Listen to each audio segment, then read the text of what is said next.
ասենք Փառք Տիրոջը, զորավոր է նրա կատարած,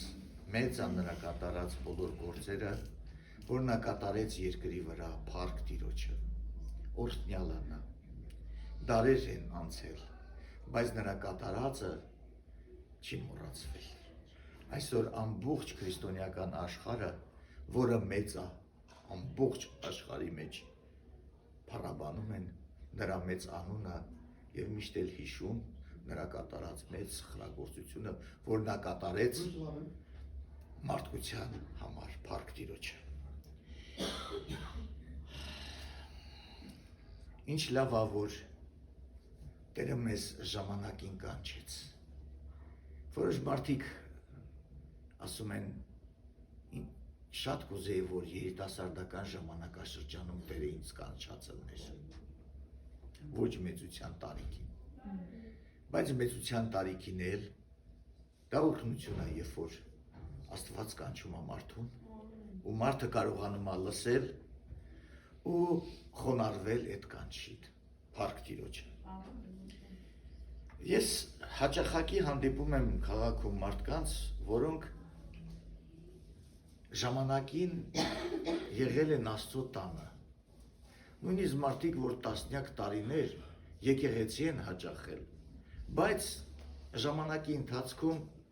մոռացել են, թողել են, հեռացել են ու շատ երկար ժամանակ չեն հիշում Տիրոջ գործերի մասին, եկեղեցի չեն հաճախում, ապրում են իրանց կյանքով։ Ու վերջերս հանդիպեցի մի ազնվորության հետ ու ցանկացա իմանալ պատճառը ինչ է, որ մարդը երկար տարիներ ապաշխարելուց հետո թողում է եկեղեցի հաճախելը։ Մի սովորություն ունեն նման մարդիկ, ասում են, ես Տիրոջ չեմ մոռացել։ Ես Տիրոջը աղոթում եմ, կարդում եմ, ես Տերը միշտ իմ հետ է, նման պատճառաբանություններ են բռնում մարդիկ։ Բայց ես շատ կամեցա այդ անձնավորության հետ խոսել պատճառի մասին։ Ինչն է պատճառը, որ մարդը պատճառներից մեկը, որ մարդը թողում է եկեղեցին ու հեռանում։ Եվ պատասխանը եղավ այսպեսին, ասավ,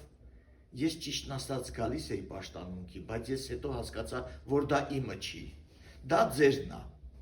բայց դա իմը չի։ Ես շատ փորձեցի ապրել Աստծո պատվիրաններով, բայց իմ մոտ չստացվեց։ Եվ տեսա, որ դա իմը չի, ես չեմ կարող։ Դա լավ է, որ ձեր մոտ ստացվում է, բայց իմ մոտ չի ստացվում։ Գիտեք, սա մի դժվար իրավիճակ է ընդհանրապես։ Եվ ես ավելի խորանալով այս մտքի հետ, այս մտքերի մեջ, ես սկսեցի նայել, թե եկեղեցու մեջ ինչպիսի մարդիկ են ընդհանրապես ապաշխարում, ինչպես են մարդիկ ապաշխարում։ Ու տեսա մի բան, որ այն էլ ասեմ, ինչու եմ այս խոսքը ես նշում, այսօր մենք Աստծո տան մեջ ենք։ Վաղը չտա Աստված, որ տանից հեռանանք, որովհետև մեր հույսը, մեր ապավենը միայն Տերն է։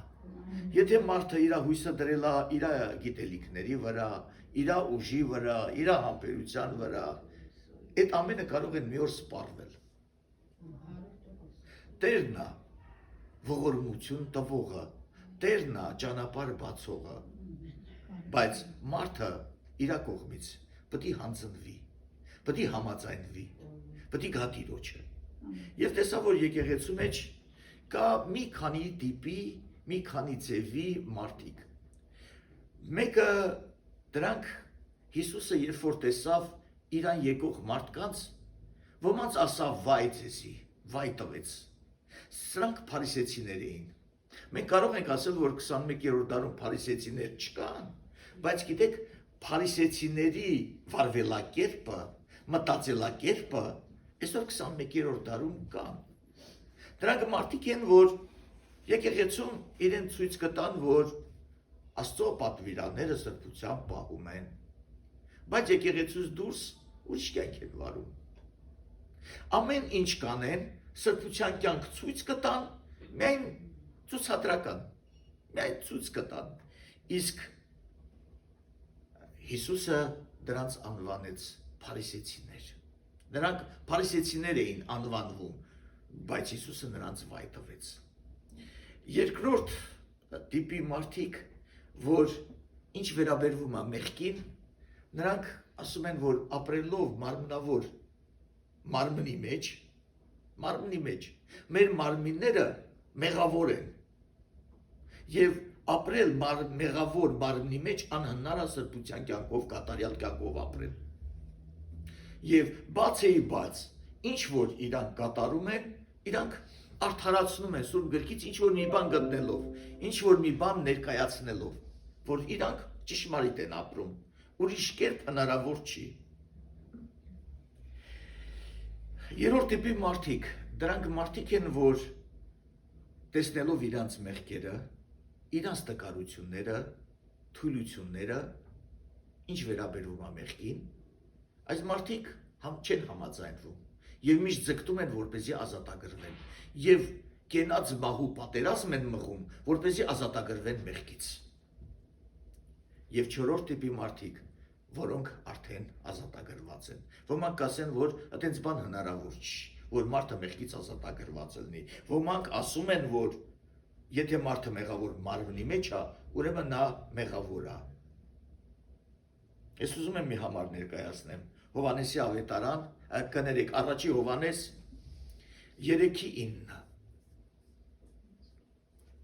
Գրված է, որ ամեն ով որ Աստծուց ծնված է, մեղք չի գործում,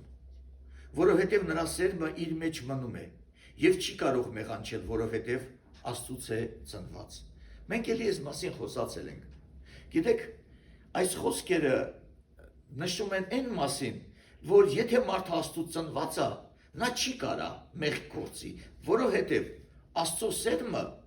տվյալ մարդու ներսում է, չի կարող մեղք գործել։ Իսկ ոմանք չեն կարողանում համաձայնվել այս խոսքի հետ և պատճառաբանություն են փնտրում։ Լինելով որոշ եկեղեցիների մեջ և նույնիսկ մարդիկ են մոտենում, որ ասում են Սուրբ գրքից համարներ բերելով, որ անհնար է այդպես, որովհետև Սուրբ գիրքը նման բաներ է ասում, ու ինչ է նշում։ Ես ուզում եմ այս տեղերը ձեզ ներկայացնեմ։ Հովհաննեսի ավետարան, կներեք, առաջի Հովհաննես, առաջի գլուխ 8-րդ խոսքից սենց է ասում. Եթե ասենք, թե մեղք չունենք, ինքներս մեզ ենք խաբում, և ճշմարտություն չկա մեզանում։ Գիտեք ինչ հետաքրքիր բան է, մարդը այս խոսքը վերցնելով, ինքը իրան արդարացնում է, եթե մենք ասենք, որ մեղք չունենք, մենք ստախոս ենք, և մեր մեջ ճշմարտություն չկա։ Եվ մարդիկ այս խոսքը վերցնելով իրենց արդարացնում են, ասում են, թե այդպես գրված է, ոնց հնարավոր է առանց մեղքի, այսինքն կատարյալ ձևով ապրելը։ Իսկ խոսքը, երբ որ շարունակում ենք, արդեն հասկանում ենք, թե ինչ է կատարվում։ Իսկ եթե մեր մեղքերը խոստովանենք, նա հավատարիմ է ու արդար մեր մեղքերը ներելու մեզ և մաքրելու մեզ ամեն իրավությունից։ Եթե Աստված մեր մեղքերը ներեց, բայց ներում է մի պարագայում, երբ որ մենք մեր մեղքերը խոստովանվում ենք։ Խոստովանություն զղջումով, եթե մեր մեղքերի դիմաց մենք զղջում ենք, խոստովանվում ենք, գրված է, որ հավատարիմ է նա, որ մեզ ներում է, ու մեզ ոչ միայն ներում է, այլ մեզ ազատագրում է ամեն անիրավությունից։ Այսինքն, եթե մենք խոսքի սկիզբը միայն կարդանք, մենք կարող ենք շփոթվել։ Երբ որ Հիսուսին մոտեցան ասին, մի հարց տվեցին, օրենքի հետ կապված, Հիսուսը պատասխանեց, չասեց, ես կարծում եմ, որ սա այսպես է։ Այլ Հիսուսը ասավ, ինչպես է գրված, ինչպես է կարդում։ Եվ ինքը մատնանշեց, ցույց տվեց, որ հին ուխտում թե ոնց է գրված։ Ինքը իր կարծիքը չէր ասում, ասում էր, ես չեկա իմը ասելու, ես ինչ որ լսեցի, նա էլ խոսում եմ։ Անցնենք առաջ, ժողովուրդ ջան։ Շարունակությունում ինչ է ասում 10-րդ խոսքում։ Եթե ասենք մեղք չենք գործել, նրան ստախոս ենք անում, եւ նրա խոսքը մեր մեջ չէ։ Գիտեք, հանդիպում ենք մարդկանց, երբ որ վկայում ենք, մարդը ասում է, իմ մեղքս որն է, որ ես ինչ մեղք եմ գործել։ Ոչ մի մեղք չեմ գործել, ես արդար մարդ եմ։ Եթե մարդը չի խոստովանվում, նա տակավին մնում է իր մեղքերի մեջ։ Իսկ եթե խոստովանվում է, այստեղ խոսում է, ոչ թե ասում է, եթե ասենք թե մեղք չենք գործում, եթե ասում ենք թե մեղք չենք գործել անցյալում։ Կան մարդիկ, որ ասում են, ես ընդհանրապես կյանքում մեղք չեմ գործել։ Անցնենք առաջ։ Երկրորդ տեղը, որ մատնանշում են մարդիկ, որովհետև ամենքը շատ բաներով մեղանչում են, գրված է Հակոբոսի 3-րդ խոսքը։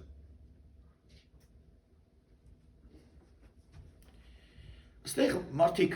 իրանց ոնց որ ասած արդարացնում են, սրանք քրիստոնյաներ են, որոնք Աստծո խոսքին լավ ծանոթ են, բայց վերցնում են այն, ինչ որ իրանց հարմար է։ Գրված է, որովհետև ամենքը շատ բաներով մեղանչում ենք եւ կանգ են առնում։ Բայց շարունակությունը ում տեսեք ինչ ասում։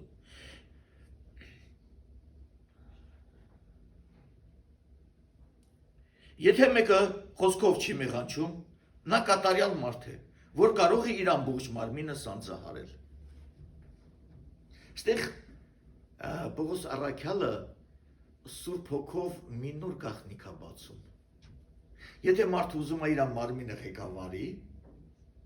նա պետք է առաջ ղեկավարի իր լեզուն։ Պետք է իր խոսքով չմեղանչի։ Եթե մարդը կարողանա հետևողական լինի իր խոսքերին, խոսքով չմեղանչի, նա կարող է իր ամբողջ մարմինը կառավարել։ Սա խոսում է կատարելության մասին, որովհետև մենք ձգտում ենք կատարելության։ Հակոբոսի 3-րդ գլուխ 2-րդ խոսքից։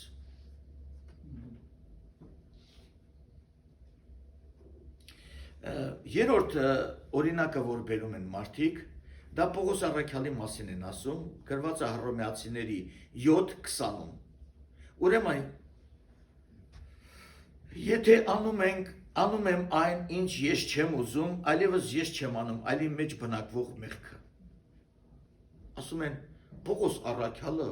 որ այդքան եկեղեցիներում քարոզել է, այդքան խոսք է գրել, այդքան ճանապարհորդություններ արել, այդքան ծառայություն արել, նա ասում է, որ ես ուզում եմ ճշմարիտ բան անեմ, լավ բան անեմ, ուզում եմ լավ բան անեմ, բայց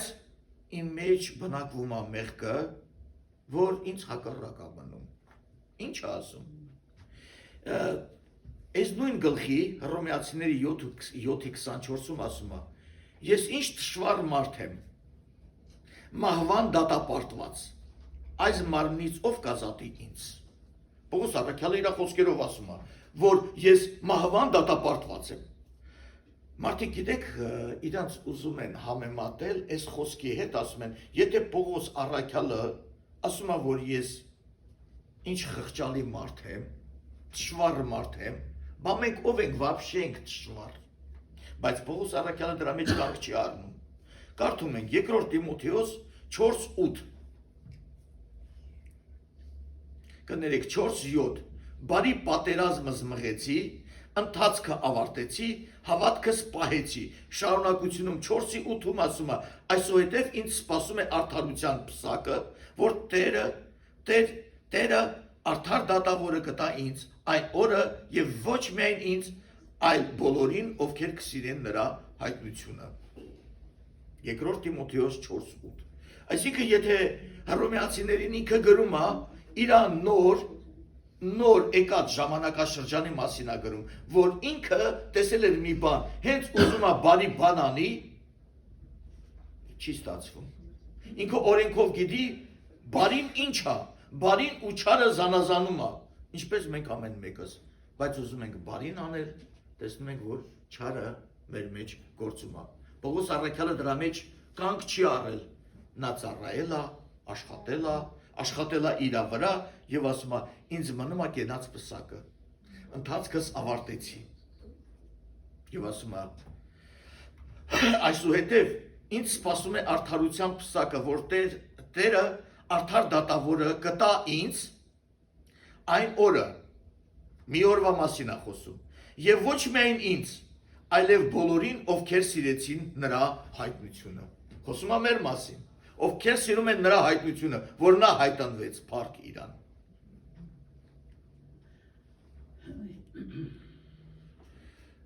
Ես ուզում եմ, որպեսզի մենք նայենք տեսնենք, թե Պողոս առաքյալը շարունակությունում Կողոսացիների մեջ 3:5-ում ինչ է գրում։ Գիտեք, մարդկանց ոմանք ասում են, որ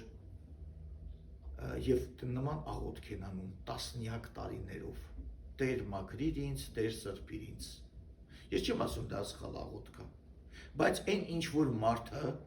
Սուրբ Գիրքը խոսում է նրա մասին, որ մարդը պետք է ինքը աշխատի իր վրա եւ ինչ պետք է անի։ Պողոս առաքյալը ստեղ ցույց է տալիս։ Ասում է, ուրեմն սպանեցեք այն ինչ ձեզ է պատկանում։ Ստեղ մի քիչ ուրիշ ձև է գրում։ Ձեր անդամները, որ երկրի վրա են, եւ նշում է օրհնություն, պղծություն, գիր, չար ցանկություն եւ ագահություն, որ կռապաշտություն է։ Տեսեք, ինքը խոսում է մի խումբ մեղքերի մասին։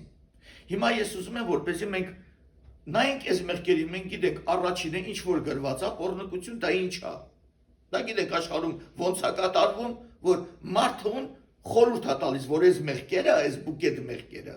սրանք Աստված չէ որ պետքա քեզ մաքրի,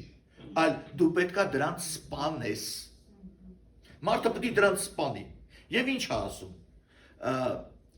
Երկրորդ խոսքը ինքը ասում է պղծություն։ Մենք կարդում ենք Տիտոսի 1:15-ում։ Ամեն բան մաքուր է մաքուրների համար, բայց պիղծերի եւ անհավատների համար ոչինչ մաքուր չէ, նրանց միտքը ու խիղճը պղծված են։ Այսինքն մարդը տեսնում է, որ ինչ է ինքը մտածում, իր միտքը, ձիրքը, իր ինչ ցանկությունների տեր է։ Եվ սա Սուրբ Գիրքը խորհուրդ է տալիս, որ սա սպանել է պետք։ Հաջորդ խոսքը, երրորդ խոսքը Գիրքն է։ Ես ուզում եմ, որպեսզի մենք կարդանք Հռոմեացիների 1:25-26 խոսքերը։ Նրանք խոսում է մեղավոր մարդկանց մասին, Աստծո ճշմարտությունը ստության հետ փոխեցին եւ երկրպագեցին ու պաշտեցին արարածներին եւ ոչ թե արարչին, որ հավիտյան օրհնալ է։ Դրա համար Աստված մատնեց նրանց անարգ կրքերի եւ շարունակությունում ասում է, կրքերը շատ են, մեղքերը շատ են եւ ստեղ մի խոսք Աստված մատնեց նրանց կրքերի։ Եվ Տերը ասում է, որ այդ կրքերը սպանել է պետք։ Եթե մարդը եկել է Տիրոջը, այդ գիրքը սպանել է պետք, Աստված չի սպանելու մեր մեջ կրքերը։ Իմանանք մի բան։ Չորրորդը, չար ցանկություն։ Գրված է Հակոբոսի 1:15-ում։ Այնուհետև ցանկությունը հղանալով մեղք է ծնում, իսկ մեղքը հասունանալով ծնում է մահ։ Ինչ անում։ Ցանկությունը հղիանալու հատկություն ունի եւ նրա բերածը ծնածը դա մեղք է, որը մահ է ծնում։ Ուզում եմ որպեսզի նայենք հաջորդ տեղը, դա 8-րդ խոսքն է Կողոսացիների 3:8-ը։ Մենք նայեցինք 3:5-ը, որտեղ Սուրբ Գիրքը ցույց տվեց, որ կա մեղքերի մի բազմություն, որոնց սպանել է պետք։ Իսկ ստեղ մեկ ուրիշ բան է ասում։ Բայց հիմա դուք դեն նետեք այն ամենը, ինչը բարկություն, զայրույթ, չարություն, հայհոյություն, ամոթալի խոսքեր ձեր բերանից։ Տեսեք, այս մեղքերի շարանը մեկ այլ ձև ունեն։ Սա խոսում է մարդու խոսակցականի մասին, որ խոսում է ասում է լեզուն խոսում է սրտի ավելցուկից, չէ՞։ Տեսեք ինչ ասում։ Բայց հիմա դուք դեն դրեք։ Չի ասում, բայց հիմա դուք այն բաները սպանելուց հետո մեկ էլ սա սպանեք։ Ասում է, այս մեղքերը, այս մեղքերի շարանը չես կարա սպանես։ Սրանց պետք է մի կողմ դնես։ Բայց մի բան ասում, բայց հիմա դուք,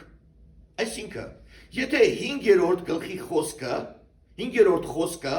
3-րդ գլխի 5-րդ խոսքը, եթե մենք կատարել ենք, արդյունքի հասել ենք, դրա շարունակությունում ասում է, բայց հիմա դուք, այսինքն, նամ եթե չենք արել, այստեղ մենք հաջողության չենք հասնի։ Եթե 5-րդ խոսքի պայմանները չենք կատարել, 8-րդ խոսքին չենք կարող հասնել։ Դրա համար միշտ մարդիկ ասում են, ինչի ես չեմ կարողանում ազատագրվել բարկությունից։ Շատ բաներից ազատագրվում ենք, բայց բարկությունից չենք կարող ազատագրվենք։ Գիտեք, այսօր մենք ամբողջ թեման չենք կարող քննարկել, բայց առաջին քննարկենք, ինչու մենք չենք կարողանում։ Բայց երկրորդ մասում թեմայի շարունակությունում այսօր մենք չենք հասնի։ Մենք կարող ենք ուսումնասիրել ինչպես կարող ենք դրան հասնել։ Հիմա նայեք։ Հիմա ուզում եմ որպեսզի բացենք Եփեսացիների 4-ի 31-ը։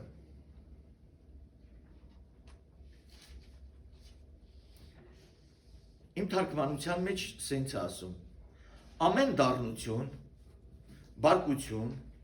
սրտմտություն, աղաղակ եւ հայհոյություն թող վեր առնվի ձեզանից, վերանա ձեզանից ամբողջ չարությամբ հանդերձ։ Գիտեք, առաջի խոսքը, որ կարդում ենք, սա գրված է ամեն դառնություն։ Նայելով ուրիշ թարգմանություններ, բանի մեջ, ռուսերեն թարգմանության մեջ, քանի որ այս թեման ես պատրաստել եմ սկզբից ռուսերեն լեզվով, այս դառնություն բառը գրած է раздражение։ Գիտեք, մեզ համար ավելի հասկանալի է, թե ինչ է կատարվում մարդու ներսում։ Երբ որ մարդը հանդիպում է մի ուրիշ մարդու կամ ինչ որ մի երևույթի եւ ներսը սկսում է խախտվել։ Որոշ թարգմանություններում այս դառնություն բառը գրված է գրգռվել։ Օրինակ, առաջի Կորինթացիների 13-ի 5-ում ասում է, սերը չի գրգռվում։ Եվ ռուսերենում գրված է նույն բառը, любовь не раздражается։ Այսինքն, եթե մենք այս բառի տեղը օգտագործում ենք раздражаться բառը, տեսեք ինչ է կատարվում։ Սկիզբը ամեն եթե հայերեն նշենք ամեն գրգռվածություն, ամեն բարկություն, ամեն սրտմտություն, աղաղակ եւ հայհոյություն թող վեր առնվի ձեզանից։ Տեսնում եք ինչպիսի խրոնոլոգիա ունի այս խոսքը։ Մարդը սկզբից раздражаться ալնում։ Ինչ որ մի իրավիճակից։ Հետո սկսում է բարկանալ։ Հետո բարկությունը վերածվում սրտմտության։ Սրտմտությունը վերածվում աղաղակի ժամանակ էլ բարկացած մարդը քաղցր խոսքեր չի ասելու։ Հայհոյություն եւ ամեն չարախոսություն։ Եթե մենք ուզում ենք բարկությունից ազատագրվենք, մենք այս ամենը անվանում ենք բարկություն, խոստովանում ենք, բարկանում ենք, չենք կարողանում բարկությունից ազատագրվենք, ինչի չենք կարողանում։ Միթե Սուրբ Գիրքը սրա լուծման ձևը չունի։ Ունի։ Գիտեք, մի բան ասում, գրված է Եփեսացիների 4-ի 26-ում։ Եթե բարկանաք, մի մեղանչեք, թող արիքակը ձեր բարկության վրա մայր չմտնի։ Այսինքն,